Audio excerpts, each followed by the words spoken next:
د کومو کسانو سره چې پاسپورټونه دي یا د کومو کسانو نوی پاسپورټ جوړېدو ته اراده ای دا ویډیو د هغو لپاره لازم ده که نن سبا تاسو ګورئ زیاتکر کسان دا کوشش کوي چې موږ د ملک نه بهر ته لاړ شو نو که تاسو بهر ته ځئ نو د هغې لپاره به تاسو پاسپورټ چې دی دا به لازم رغوئ نو ځینې کسان ته په پاسپورټ رغېدو کې مشکل راځي قسمه قسم مشکل چې دي هغه په پاسپورټ رغېدو کې راځي ځینې کسانو پاسپورټ چې دی هغو داخله کړي ده او تر اوسه پورې د هغو پاسپورټونه چې دي دا نه دي راوتلي لکه هغه وایي نارمل پاسپورټ چې دی په یوه میاشت کې راوځي او د هغو له پاسپورټونو 2-3 میاشتې شوي دي خو د هغو هغه پاسپورټ چې دی دا نه دی راوتلی چې دفتر ته هلته لاړ شي نو هغه وایي داخله ستا شوي ده او ستا پاسپورټ چې دی تا ته میلاو شي نو دوی وایي چې موږ به دا شکایت کوم ځای کې جمع کوو یا به موږ د خپل پاسپورټ معلومات چې دي دا به کوم ځای کې حاصلو نو محکمه پاسپورټ والا خپل نمبر ورکړي دي په هغه نمبرو چې دی تاسو د هغو سره رابطه ساتلی شئ که تاسو شکایت جمع کوئ نو شکایت په باره کې هم نمبر ورکړي دي بل لا د هغو د واتساپ نمبر هم دی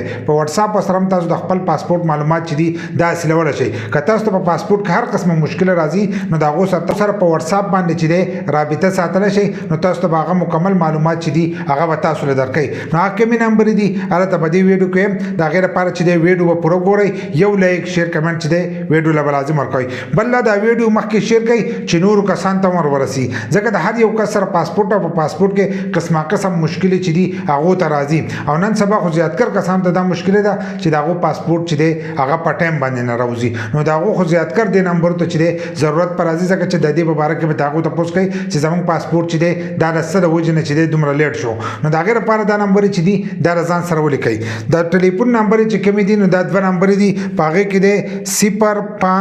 0519107070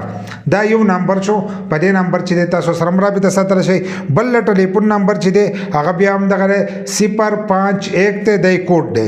بیا دی 9107 او 72 دا دویم د ټلیفون نمبر دی چې په دې سره تاسو رابطه ساتلی شئ بل چې دی هغه د واتساپ نمبر دی د واتساپ په نمبر سره تاسو رابطه ساتئ نو که تاسو پاسپورټ لیټ شوی تاسو د هغې لپاره داخله کړي نو تاسو ورته په دې نمبر باندې چې دی رابطه کولی شئ لکه په واتساپ باندې چې دی تاسو سره رابطه ساتلی شئ تاسو د بهر ملک نه چې دی هم ورسره په دې باندې چې دی رابطه ساتلی شئ نو هغه دا نمبر دی 03 دا 03 بیا 3 دی بیا 6 دی بیا دی 85 بیا چې 3 چیګانې دي بدی کې بیا چې دی 85 لکه 0336 856 66 دا چې دی دا د هغو د واتساپ نمبر دی نو په دې سره تاسو رابطه ساتلی شئ او په دې باندې